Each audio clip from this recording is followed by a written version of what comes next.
నమస్తే రమగారు. నమస్తే జయ. రమగారు, 3 పూట్ల ఆహారం తినటం మనకు అలవాటు. ఆహారం కూడా ముఖ్యంగా అన్నమే.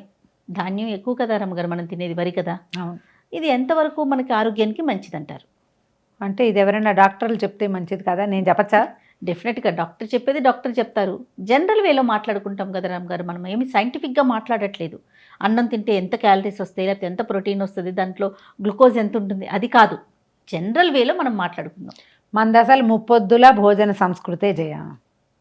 ముప్పొద్దుల భోజన సంస్కృతి నాడు మనకి మెషిన్లు లేవు, పనివాళ్ల సౌకర్యాలు అవి తక్కువ ఉన్న కాలం. తర్వాత ట్రాన్స్పోర్టేషన్స్ లేవు, ఎక్కడికి వెళ్ళాలన్నా మనం నడవాలి. బాత్రూమ్కి 1కి 2కి వెళ్ళాలన్నా బాగా 4 బారాలు నడిస్తే కానీ కనీసం శారీర అవసరాలు తీర్చుకునే అవకాశం కూడా లేని కాలంలో ముప్పొద్దుల భోజన సంస్కృతి తెలుగువారిది. అవును. పైగా ధాన్యం ఇప్పట్లాగా కొట్టుకెళ్ళి తెచ్చుకునే వ్యవహారం కాదు. ఆనాడు చేలలోంచి ఇంటికి వస్తే ధాన్యం దంచుకోవాలి, చెరుక్కోవాలి. దంపుడు బియ్యం తినేవాళ్ళం. ఆ దంపుడు బియ్యం తినే రోజులో 3 పొద్దుల అంత తింటే అవకాశం ఉండదు. దంపుడు బియ్యం అన్నం తక్కువ తింటాం, కానీ తింటాం అన్నం 3 పూట్ల తినేవాళ్ళం. అన్ని పనులే, తోముకోవటం, తుడుచుకోవటం, కడుక్కోవటం, వాకిళ్ళు ఊడ్చుకోవటం, గళ్ళాపి చల్లటం, ముగ్గులు వేసుకోవటం. అవును గారు. మరి గొడ్డు గోదా ఉంటే పేడ పనులు, పాలు తీసుకోవటం, పొయ్యి అలుక్కోవటం, ఆఖరికి పొయ్యి వెలిగించుకునేది కూడా సమయం తీసుకునేదే.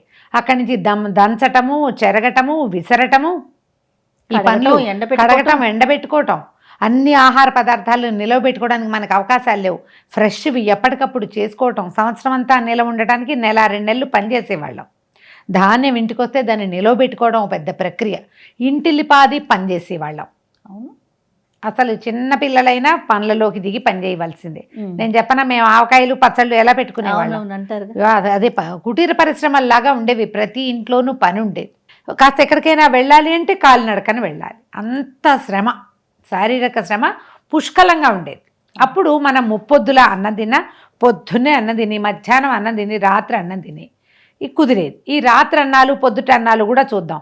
పొద్దున మనకలాగా బారెడు పొద్దెక్కాక లేచి తినేది అసలు లేనే లేదు. అవును. సూర్యుడి కంటే ముందు లేచేది, సూర్యుడితో పాటు అన్నం తినేది. మళ్ళీ మధ్యాహ్నం ఇంటికి ఎగిసాక సూర్యుడు, మిట్ట మధ్యాహ్నం అన్నం తినేది. సాయంకాలం సూర్యాస్తమయం అవ్వగానే గూట్లో దీపం, నోట్లో ముద్ద. రాత్రిపూట లైట్లు, దీపాలు, వ్యవహారాలు లేవుగా. చీకటి పడేసరికి అన్నం తినేసేవాళ్ళం. ఇప్పుడు ఎంతమందో చెప్పట్లేదా మనకి, రాత్రి చీకటి పడేసరికి అన్నం తినేయండి 7 లోపల. అవును. 6 o'clockకి అన్నం తినేయాలి, రాత్రి ఇంకేం తినకూడదు మీరు ఏం చేసినా సరే. పూర్వం రాత్రిళ్ళు తినడానికి ఇలాగా ఫ్రిడ్జ్లా, పాడా, మనకి డబ్బాలా, స్నాకింగ్గా, టిఫిన్లా, ఎక్కడి నుంచైనా తెచ్చుకు తింటాలా, కొనుక్కోవటం ఏముంది? ఏమీ లేదు. సాయంకాలం తిన్నదే రేపొద్దుటి దాకా ఇంచుమించుగా ఈ 12 గంటలు ఇప్పుడు తిన్నదే ఆహారం. టిప్పింగ్ అసలు లేదు కదా, కొంచెం కూడా స్నాకింగ్ లేదు. పైగా ఇంత నడిచిన మీదట శరీరానికి కావలసిన ఆహారాన్ని ఏది తీసుకుంటే దాన్ని శరీరం శోషించేది, పీల్చుకునేది బాడీ. ఆ కాలంలో ముప్పొద్దుల భోజనం ఉండేది, దానికి అది కరెక్ట్. ఇప్పుడు కూడా మనం ముప్పొద్దుల భోజన సంస్కృతిలోనే ఉన్నాం. ఏం చేస్తాం? మార్నింగ్ బ్రేక్ఫాస్ట్ చేస్తాం, మధ్యాహ్నం లంచ్ చేస్తాం, ఈ రాత్రి డిన్నర్ చేస్తాం. ఈ మధ్యలో స్నాకింగ్ ఉంటుంది మనకి. మధ్యాహ్నం లంచ్కి, రాత్రి డిన్నర్కి మధ్యలో ఈవినింగ్ స్నాక్ ఏదో ఒకటి తింటూనే ఉంటాం. అందుకని మనం ఏం చేస్తున్నాం, ఇప్పుడు చాలామంది చేసే పద్ధతి ఇది. బ్రేక్ఫాస్ట్ హెవీగా తింటారు, లంచ్ కొంచెం అన్ని ఫుల్గా, డిన్నర్ లైట్ డిన్నరే ఇప్పుడు మన పద్ధతిగా కనపడుతుంది. మీరు అన్నమే తింటారు అనుకుందాం, ఒకవేళ పెంద్రాళ్ళే తినేయటం, తక్కువ తింటాం. మధ్యాహ్నం తిన్న రకాలు ఏవి తినకూడదు, ఓన్లీ 1 అన్నం లేదా 2 అన్నాలు మాత్రమే, అంతే తింటే సరిపోతుంది. ముప్పొద్దుల భోజన సంస్కృతే ఉంటుంది. మన వాళ్ళు ఏం చేస్తున్నారు, అన్నం తినని వాళ్ళందరూ ఏ రొట్టెలో తింటాం, ఏ ఉప్మావో తింటాం, తేలిగ్గా కిచిడీ లాంటివి ఏమైనా చేసుకోవటం. అది కూడా రాత్రి 10 గంటల దాకా కూర్చోకుండా పెందరాళ్ళే 7కో 8కో తినేస్తే మన శరీరం అరగడానికి, మనం పడుకునే లోపల అన్నం ముప్పాతిగా అరిగిపోతుంది. ఆలోచించి ప్లాన్ చేసుకోండి. ఎప్పుడైనా మీరు అన్నం తగ్గించి, ఆహారం మానేసి, శరీరాన్ని బాగా శుష్కింపజేసి సన్నబడితే గనక ఎప్పుడైనా ఓ గుప్పెడి తినంగానే ఓ పుంజీడు వస్తుంది ఒళ్ళు.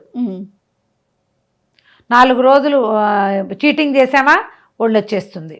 పైగా ఆహారం కోసం శరీరం ఆవురావురు మనిపోతూ ఉంటుంది.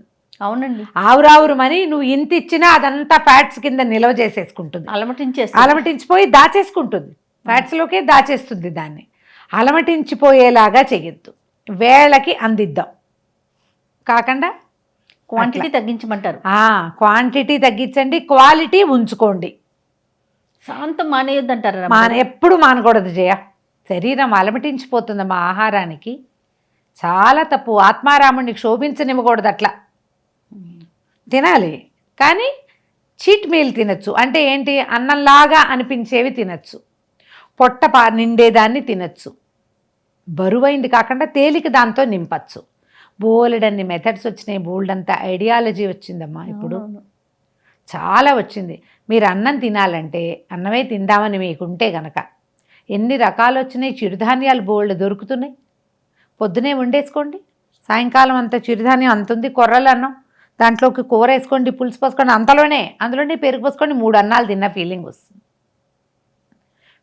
వస్తుంది. ఇన్ని పదార్థాలు చేరి పొట్టకు హెవీగా ఉంటుంది. దాంతోపాటు ఏవో కొంచెం పచ్చికూరలు తింటామో, పళ్ళు తింటామో, మళ్ళీ రాత్రిపూట పళ్ళు తినకూడదు. మనకి డయాబెటిక్ ఉంటే, డయాబెటిక్ అయితే కనుక మనము కొన్ని రకాలు తినకూడదు. మనకి థైరాయిడ్ ఉంటే కొన్ని తినకూడదు, అసిడిటీ ఉంటే కొన్ని తినకూడదు. ఇవన్నీ సార్వజనీనంగా ఒకే ఐడియా కాదు కదా, నీ రకం వేరు నా రకం వేరు. ఖచ్చితంగా అవునా కాదా? ఆలోచించండి, మీ శరీరానికి సరిపడేది, మీకు సూట్ అయ్యేది, మీకు అలవాటైంది, మీ చిన్నప్పటి నుంచి మీరు తింటున్నది. చిన్నప్పటి నుంచి తినే వాటిని మానేసి పూర్తిగా ఎంటైర్లీ కొత్త వాటిని తినే పద్ధతి ఇప్పుడు వచ్చింది. అవును, అన్నం పూర్తిగా ఎత్తేస్తాం. మనమే కాదు, మన నాన్నలు, తాతలు, ముత్తాతలు కూడా అన్నమే తిన్నారు. మనం ఇప్పుడు డైటింగ్ కోసమనో, డయాబెటీస్ కోసమనో, మెయింటెనెన్స్ కోసమనో, క్యాలరీస్ తగ్గించాలన్న ఒక ఉద్దేశంతో అన్నాన్ని పూర్తిగా ఎత్తేసి దాని బదులు కొర్రలు ఇంకో ఏమిటో తింటున్నారు. నేను దాన్ని నమ్మలేం చేయ. ఏమిటో మనం అమ్మ కోసం అలమటించినట్టుగా అలమటించిపోతుందా మా శరీరం అన్నానికి. ఎప్పుడే చూస్తే తీసేసుకుందామనిపించేస్తుంది. కాదు, నేను చాలా స్ట్రిక్ట్గా ఉంటానంటారు. ఎందుకు అంత పొట్టని శోషింపజేయాలో నాకు అర్థం కాదు. అంత స్ట్రిక్ట్ ఎందుకంటారు? అంత బాధ పెట్టడం ఎందుకు? ఓ పూటైనా అన్నం తినచ్చుగా కనీసము. కరెక్ట్. 2వ పూట తినండి. కొర్రలో 5 వచ్చినాయి కదా, అండు కొర్రలు బోల్డ్ ఉన్నాయి, అప్పుడు తినచ్చుగా. కరెక్ట్ అండి. ఆలోచించండి. ఇందులో మళ్ళీ పిల్లల్ని, వృద్ధుల్ని చేర్చకండి. పిల్లలకి జంక్ పెట్టకూడదు అంతే. కానీ కాబ్స్ అన్నం ఇవ్వకుండా ఓట్స్ పెడతా అవి పెడతా అలాంటివి చేయపోకండి. హాయిగా అన్నం పెట్టండి, సుఖంగా అరిగిపోతుంది.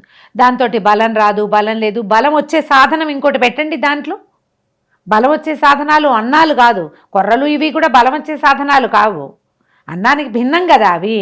ఏం చేస్తున్నావు? దేనితోటి వస్తాయి అవన్నీ? కూరలతోటి, పప్పులతోటి, మీరు పైనిచ్చే అనుపానాలతోటి బలం వస్తుంది. బైండింగ్ మాత్రం అన్నమే పెట్టుకోండి. ఇంత పెట్టద్దు, అంత పెట్టండి. పోని కొంచెమే తక్కువ పెట్టుకోండి. అంత పప్పు వేసుకుంటే అందులో సగమో అంతేనో అన్నం పెట్టుకోండి. పాత పద్ధతి ఏంటి చేయ? అంత అన్నం, అంత పప్పు, ఆ మాత్రం కూర, ఇంత పచ్చడి ఉండేది. ఇప్పుడు ఏం చేస్తున్నారు? అన్నం ఇంత, కూర ఇంత, ఇవింత, ఇలా పెద్ద పెద్ద పోర్షన్స్లో దాన్ని ఉంచండి. అన్నం పరబ్రహ్మ స్వరూపం, దాని నుంచి పక్కకి వెళ్ళిపోకండి. మీకు ఎన్ని కొత్త దేవుళ్ళు వచ్చినా లోపల వ్యవస్థితుడుగా ఉండే పరమాత్మ ఒక్కడే. బయట వాళ్ళు ఏం ఇంపార్టెంట్ కాదు, లోపల ఉండేవాడే. ఆ శరీరానికి అసలు కావాల్సిందేమిటి? మీ జీన్కి కావాల్సిందేంటి? జెనెటికల్గా మీరు కొన్ని తరాల వెంబడి ఏం తింటున్నారు, అది చాలా ముఖ్యమైనది. మీరు ఏ నదీ పరివాహక ప్రాంతాల్లో పుట్టారో అక్కడ పెరిగే ప్రధానమైన గ్రెయిన్ గింజ ఏదో అది మీ అన్నం, అది మీ ఆహారం. ఇప్పుడు అనంతపురం వాళ్ళంతా జొన్నలు తింటారు. అవును, వాళ్ళకి అది ఆహారం. మన వైపు జొన్నలు తింటాం, మన తాతల నాడే పోయింది. అవును, మనం మా తాత ముత్తాతల నుంచి బియ్యమే తింటున్నాం కదా. అవును. ఇప్పుడు ఇవి 2 వేరు భావాలు చేయాలి. నా ఉద్దేశం ఇది, నేను డాక్టర్ని గాను, నా ఉద్దేశం ఇది. ఒక చంటి పిల్లాడు ఉన్నాడు, 1 ఏడాది లోపల పిల్లాడు. ఏది జొన్నన్నం పెట్టుబడికి కొర్రలు పెడతావా? పెట్టలేం కదా. వాడికి అరుగుతుందా పాపం? తేలిగ్గా అరిగేది కదా వాడికి ఇవ్వాల్సింది. అన్నం బియ్యం వేయించి కొద్దిగా అంత చేసి పెడితే అరిగిపోతుంది సులువుగా. మనం అలా అలవాటు చేస్తాం. అనంతపురం, రాయలసీమ వాళ్ళకి జొన్నలు అలవాటు ఉంటే బాగా సన్నటిగా చేసి దాన్ని నిలవబెట్టి అక్కడ పద్ధతి ప్రకారం పెట్టుకుంటారు. అంతే కదా. అంతే కదా, పెట్టలేం కదా. ఓట్స్ పెడుతున్నారు ఇవాళ రేపు చిన్నపిల్లలకి, ఎందుకు వచ్చిన ఓట్సో తెలియదు, దిక్కుమాలిన ఓట్స్. అసలు మన దగ్గర పండే గింజే కాదు అది. అవును. ఎందుకు వచ్చిన గోల? అమ్మ ఆలోచించండి. దేనికైనా లాజిక్ కావాలి కదా, ఖచ్చితంగా. దీనికి కూడా లాజిక్కే వాడండి. మీరు ముప్పొద్దుల భోజనం 3 పూట్ల ఆహారం తీసుకునేటట్టయితే హెవీగా తీసుకోకుండా మీడియంగా తీసుకుని శరీరాన్ని మెయింటైన్ చేసుకోండి. ఎప్పుడు కూడా అన్నం శరీరానికి అవసరం, కానీ అదే బలం అనుకోవద్దు. మీరు చేసే శారీరక శ్రమ వల్ల మీరు తీసుకున్న ఆహారము శక్తిగా ఒంటికి శోషిస్తుంది, అంతే. ఎక్సర్సైజ్ బలాన్ని ఇస్తుంది. దానికి తిండి అవసరం. తిండే బలం అని మాత్రం మీరు అనుకోవద్దు. ఎంత పెట్టినా మీరు ఎక్సర్సైజ్ చేస్తేనే, ఎంత అద్భుతమైన ఆహారం ఇచ్చినా, మీరు నడిస్తే, వంగితే, కూర్చుంటే, లేస్తే, అప్పుడు పరిగెడితే, అప్పుడు మీరు తిన్న ఆహారంలోని శక్తిని శరీరం శోషించుకుని దాన్ని నిలవ పెరుగుతుంది. ఎప్పుడైనా ఇదే పద్ధతి. అంతే. ఆలోచించండి, ఆచరించండి. తప్పకుండా. నమస్తే. నమస్తే చే. And for more videos, Please subscribe to iDream. Please subscribe to iDream. Please subscribe iDream. And please subscribe to iDream. For more videos, subscribe to iDream. please like, share and subscribe to the channel. Congratulations, iDream. subscribe to iDream. Subscribe to iDream. So subscribe to iDream Media. iDream की iDream team अंदर की huge congratulations. Please subscribe iDream Media. Please subscribe to iDream. Subscribe iDream. Please subscribe to iDream. iDream అంటే నా కళల channel subscribe చేసుకున్నారు, నోరు తిరుగుతలేదు. మీరైతే గంట గుర్తు కొట్టండి. For more such videos, please subscribe to iDream. Subscribe to iDream. Please subscribe to iDream. Please subscribe iDream Media. Please do subscribe to iDream. Please subscribe to iDream Media. For best entertainment and information, please subscribe iDream. And don't forget to subscribe to iDream.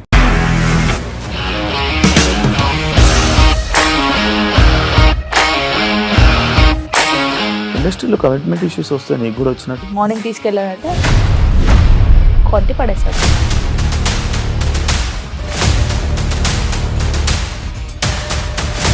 ఒక్కళ్ళు కూడా చూడలేదు ఈ cinema అని చెప్పడానికి కూడా చాలా ధైర్యం కావాలి. అది నిజం కదా, దాంట్లో ధైర్యం ఏంటి? ఇది నెక్స్ట్ డే ప్లేట్ మార్చేస్తే తప్పు కదా. As of now we are comfortable this అని నేను అనుకుంటున్నాను. రష్మిక గారిది మీది ఒకే ఊరు అంట కదా.